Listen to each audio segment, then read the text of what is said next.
I'm on every Friday from 5 to 6. Viewers are delighted or infuriated to see this show, but they're never bored. This show is about life. This show is about the politics.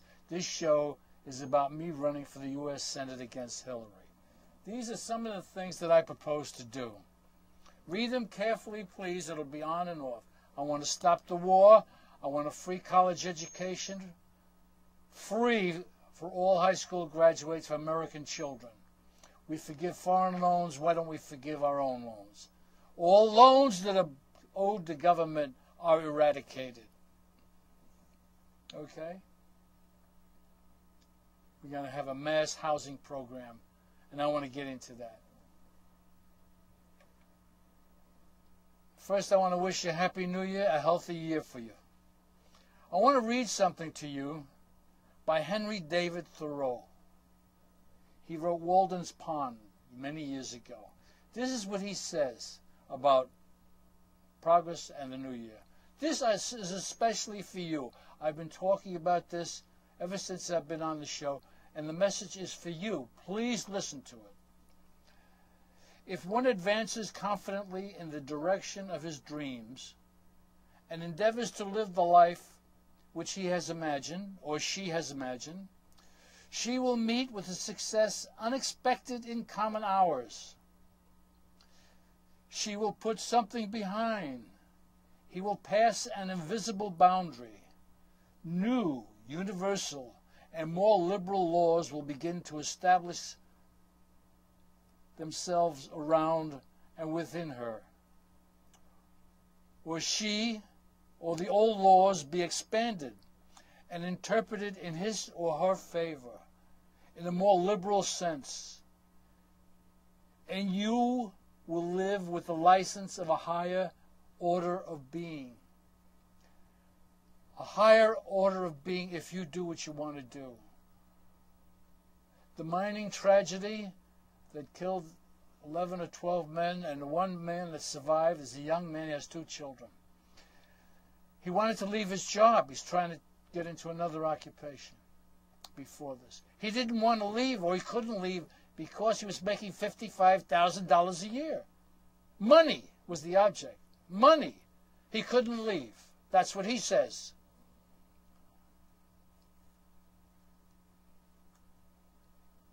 How about you? Are you staying in an unhappy situation? Are you in an unhappy relationship? Are you an unhappy person because of what you do? Are you unhappy for money? Are you unhappy because you have a job and you're making a lot of money and you want to do something else? Your dream is to do something else and you're not doing it. That's what I'm doing. This is my dream. This is what I want to do. Are you doing that? Are you fulfilling your dream? Are you going to fulfill your dream for the year 2006? I see people, especially senior citizens, sit around. I see people doing nothing. I see people angry. Why? You don't have to do that. You can downgrade your job. Downgrade. Make less money. Be happy. We're only here for a short visit. I can say that because I'm going to be 80 years old. But I can say that. The visit is very short on this earth. This is a miner that was trapped, and this is what he was trying to do. And he said he couldn't do it because the money was too good. How many times have you heard that? How can I leave my job? I know I'm unhappy. I got ulcers. I got a heart attack. You know, I got kids to bring up. The kids will bring themselves up. I got kids to go to college. They will go to college on their own. Every excuse. I have heard them all. I just spoke to a young woman about that. The first thing she says, how am I going to pay my rent? I says, get another apartment. Take a part-time job and look for your dream. Make a few bucks just to live. You can do that in New York City. Don't tell me you can't. That's my message to you for the new year. I hope you listen. I've been trying to bring that out constantly. Now, one of my views, of course, is a free college education, and people berate, how are you going to get the money? They're almost telling me you can't do it. They're also telling me they don't want to do it because it's not been done before. Last week on 60 Minutes, there was a man. Yes, hello? Yes, I want to give a shout out to Eric Hernandez in Inwood. He's a stick. On 60 Minutes, a very wealthy man went around the earth. I don't know how much he paid. He devised a system where he's going to have a plane going to Mars or the moon. How did he do that? How did one man do that? And we have NAFTA, the space program, that I want to eliminate. That is a waste of huge sums of money. This man hired about 10 or 20 young people. They were on TV. They were on TV, young people, and they asked them, you know, how did you do it? And the young people all said, they said it couldn't be done, but we did it. It couldn't be done, but we did it. Hello. Hello. Yes, go ahead. They devised a program where they're going to have space travel for ordinary citizens. It's going to be $200,000 per seat.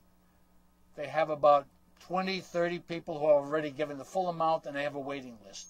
I know you're going to say it's for the rich. What I want to bring out to you is this one man and this group of people devised a method for a space program on their own. Do you know how many people we have in NASA? Thousands.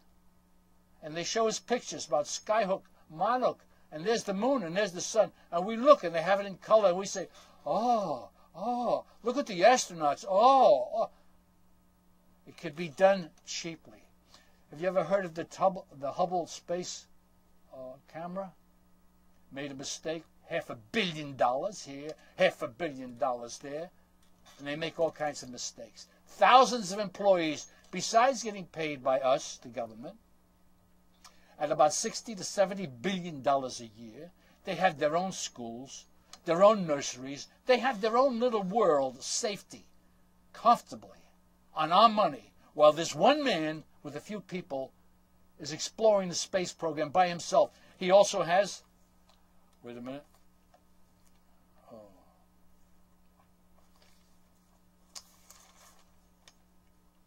Brennan of wait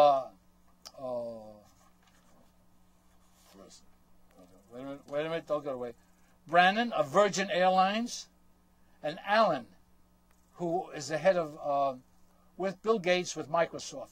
They're contributing hundreds of millions of dollars toward this project. A few group of people. So that's why I want to eliminate NASA.